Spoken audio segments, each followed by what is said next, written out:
कल की रात का राज। एक सुनहरी सुबह के साथ गांव के बीच में एक छोटा सा घर था। वहां एक युवा लड़का नामक राज रहता था। राज बहुत ही उत्साही और परिश्रमी था, पर एक बड़ी समस्या उसके सामने थी। वो बेहद जल्दी भूल जाता था। एक दिन गांव में एक चोरी हुई। लोग उसे चोर कहने लगे और राज की मानसिकता और उत्साह में भी गिरावट आ गई। वो चिंतित था क्योंकि उसके पास कोई सबूत नहीं था जो उसे बराबर कर सकता था।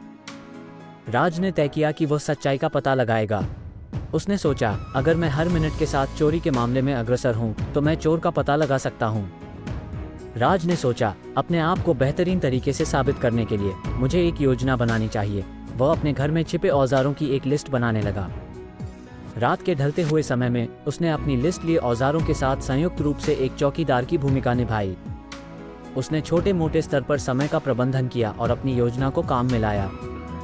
1 मिनट गुजरते ही राज ने धीरे धीरे चोर के पते का पता लगाया, पर उसकी योजना अभी भी पूरी स्पंदन। 1 और मिनट बीता और चोर का पता राज को साफ हो गया। पर अब भी क्या राज अपनी योजना को समाप्त कर सकता है? ध्वनि। चोर के पास पहुंचते ही राज ने धारण किया कि वह नहीं सिर्फ एक चोर को पकड़ रहा था, बल्कि वह अपने आप को भी अपनी क्षमताओं का एक नया दृष्टिकोण दे रहा था। 1 और ध्वनि। चोर गिरफ्त में लिया गया और गांव के लोगों ने राज को गर्व से देखा।